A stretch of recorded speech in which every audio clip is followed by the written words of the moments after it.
Hey there, guys. How's it going? Welcome, as always, to Breakfast All Day. So fantastic to see you for our first review of the week. My brilliant friend, Katie Walsh, returns. Hello, Katie. Hi. Hi. And we're talking about Spencer, which I feel like this has just been part of our consciousness for so long. And so to finally see it and be able to talk about it feels like, oh, hasn't it always been there?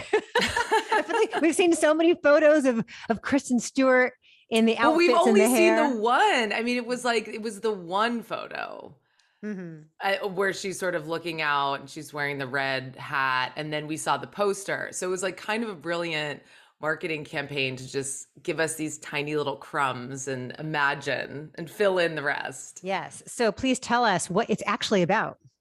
Yeah, so Spencer is not a traditional biopic. It's obviously directed by Pablo Larrain, who did Jackie in 2016, the biopic about, or the film about Jackie Kennedy. And so this is the second in his sort of doomed princesses trilogy. It takes place over one very hellish Christmas weekend or Christmas holiday at Sandringham, which is one of the private estates of the Queen. And it is Princess Diana, played by Kristen Stewart, at an inflection point in her marriage and in her life. And she is trying to decide if she should get out of this mess. And but that's never really spoken, right? Like she never says like, "Oh, I want to divorce Prince Charles," but she is in distress, and she's clearly in distress because of the situation that she's in and the royal family, and she's pulling at the reins and she's pulling at the constraints that they're using around her. So it's sort of perfect. I think Kristen Stewart is sort of perfect casting because she's very angsty, and this is Princess Diana at her angstiest, or And it's a very angsty portrait of Diana. there's a scene where, it's like the official Christmas media op, I guess, right? Like they've gone to church and they're all in the outfits that have been picked out for them by their official wardrobe people. And she has to go and deal with the photogs, like the ravenous paparazzi, and she's sort of like blinking away at it. I'm thinking, Kristen Stewart knows what this feels like. Yes, exactly. And that's a really interesting scene because the reveal of the photogs is like shocking because it's just a bank of them. It's a wall of them, and they're at this tiny country chapel. And so suddenly you're sort of shocked by how many of them are there, but and how aggressive they are. But yeah, I mean, to me, this is a film about food and fashion and how food and fashion are political theater and state theater, and also how they are tools of torture and oppression. And because Princess Diana's image is so mediated and so and the image of her is divorced from the person of her. And that's what I think Jackie and Spencer share, is that it's these images of women who have become one name, Jackie O, Princess Di, like we know them so iconically as the images that they are of the clothing that they wear, but do we even know who they are? And so I think that these two movies are trying to kind of like get at who the person was, even though it's imagined. This is billed as a fable from a true tragedy. So this didn't really happen. This weekend didn't even happen. I mean, like Christmas happens, but like this is an imagined weekend at Sandringham and what might have gone down. Yeah. Yeah. There's You're right. This is an excellent observation because there's such a disparity between the iconography and how we project onto them what it must be like. Like, who wouldn't want to be a princess? Who wouldn't want to be the first lady? And they're both impossibly stylish women. We should mention Jacqueline Duran is the costume designer here and really Great gets costumes, yeah. totally. And the thing is, it's not, aside from the wedding dress, which we see briefly in some flashbacks, like it's not the most famous Diana dresses. It's just stuff that you imagine she probably would have worn. There are so many famous Diana dresses. Have you seen that terrible Diana the musical on Netflix? No, It just came out a couple weeks ago. I can't. It is shockingly, the lyrics are so clunky. It's like Harry, my gingerhead son, you'll always be second to none. It's really bad. But they got to That's recreate a lot of the famous cringe. outfits, like the Yeah. revenge dress. This isn't that, but there feels like there's truth in depicting it. And also the clothes matter because she's gotten so skinny Yeah. that they have to be taken in. Some of the first images we see are of her, going into the bathroom and throwing up. Yeah, I And mean, yeah. I was gonna say, This is and like a body horror film. it is, and a lot, and it does descend into horror and madness and nightmare imagery. But there's a detail, and this might be TMI, but there's a detail where Pablo Larrain lingers on her hands as she's washing her hands after she's made herself throw up. And she spends an especial amount of time on the two fingers that she uses to make Yeah. herself throw up, really digging in like the nail beds and the cuticles. Anyone who's ever had an eating disorder will recognize, like, oh shit, there's some triggering truth in that. Yeah, I That's mean, very accurate. there is a lot of eating disorder content, there's self-harm content. I think that because her image is the currency, which they literally talk about with the queen, and she sort of laments like, oh, what if my face is on a coin, and the queen tells her like, all that matters is when your face is on the 10-pound note, the photo that they take for the 10-pound note. And the queen is saying like, that's awesome. And that's the only conversation they have. And Diana's like, no, I don't want that.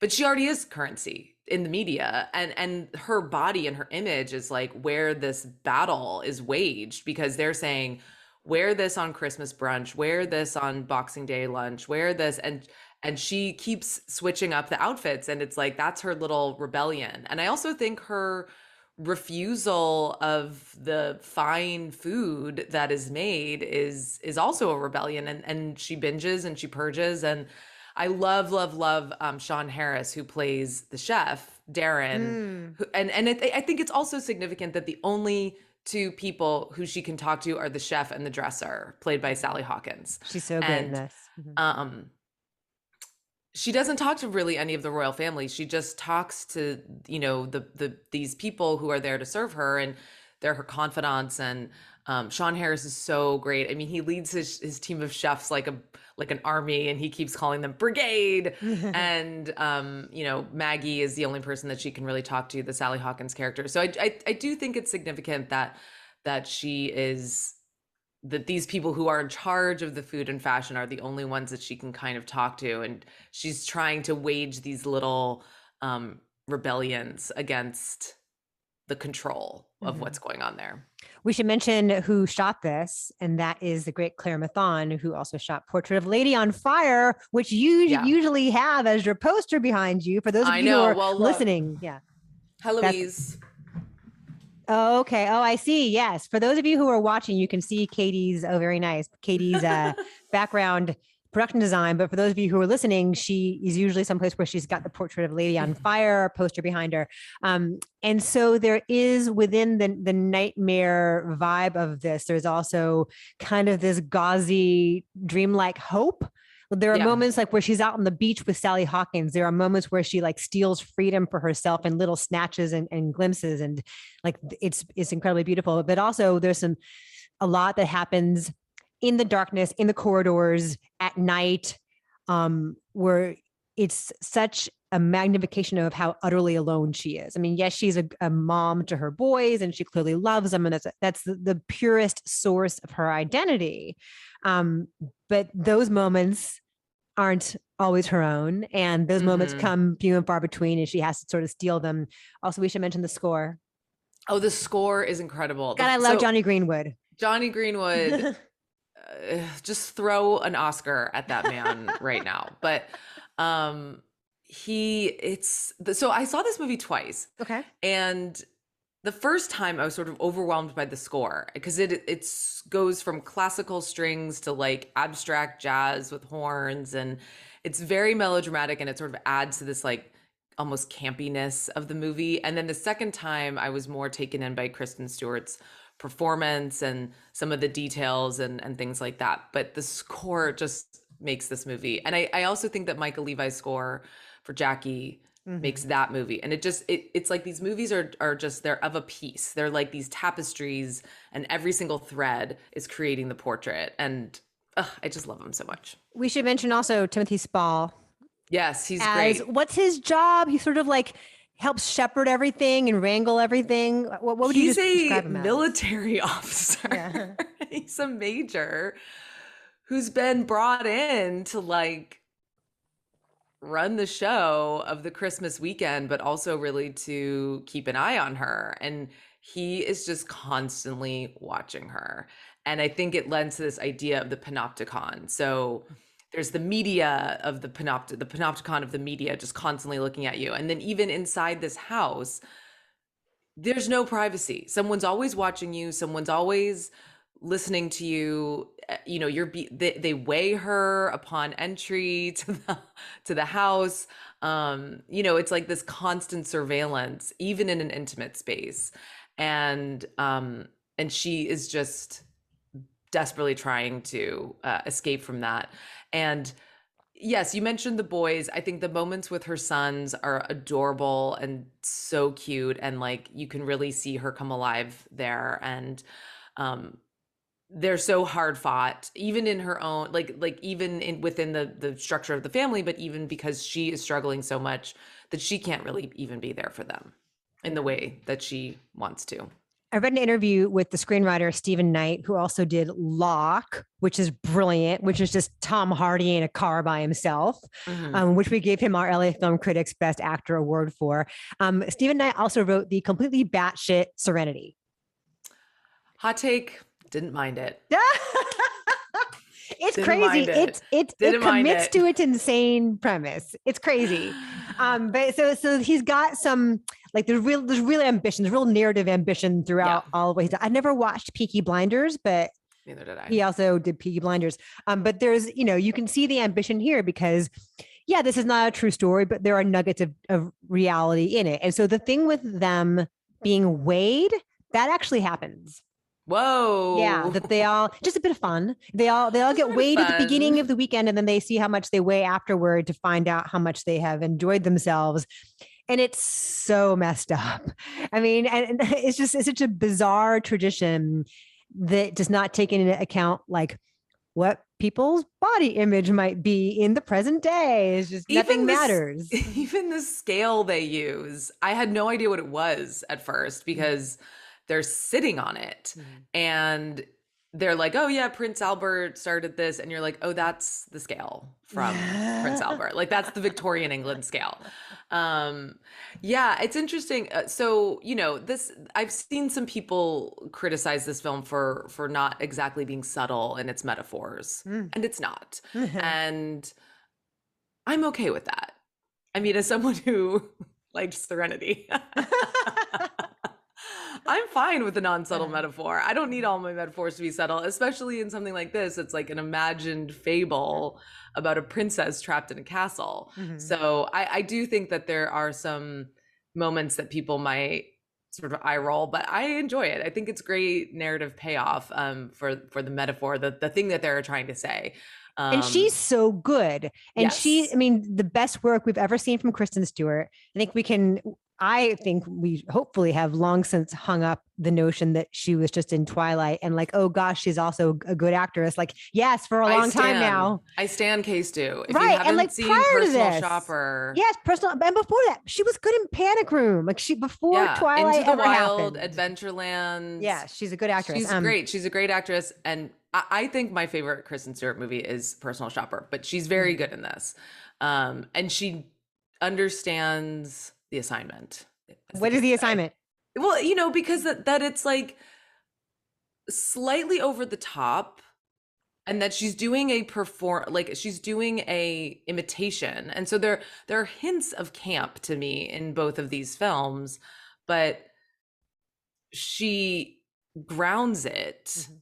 and makes it it's not big, it's very detailed and small and grounded and real, and you care. I mean, I wasn't sure how she would convey the maternal role, and she was great with Mhm. the boys in that. So I think she knocks it out of the park. Yeah. I mean, there's emotional truth to it, but she also like finds her own version of Diana. It's not like it's a dead on impression of her. I mean, she's doing the accent, but she doesn't exactly sound like her. Right. Right. And she's doing the kind of like looking down and looking up at the same time thing that Diana Yes, was she so good does. She at. has this sort, it's like sort of straight posture, but then the head down Mm-hmm. kind of thing, like down to the side. I don't know. It's not like Natalie Portman in Jackie, which Mm-hmm. was this really broad, but I don't know. I thought Natalie Portman was great in Jackie too. So I too, because that's like a go for it performance. yes, I admire yes, the commitment there. yes. And yeah, she's so good here. And it's, when you're watching a famous person playing a famous person, it can be difficult to let that all meld into one. But she's so good that you watch her disappear into it and you forget, except for the scene with paparazzi, you forget that you're watching Kristen Stewart playing a famous person. So Right, but I also don't think that you necessarily have to like. I don't know that she necessarily has to disappear. mm-hmm. Uh, I still think there's like a slight sheen of artifice that Mm-hmm. we can accept and understand because it's storytelling, if that makes sense. Yeah.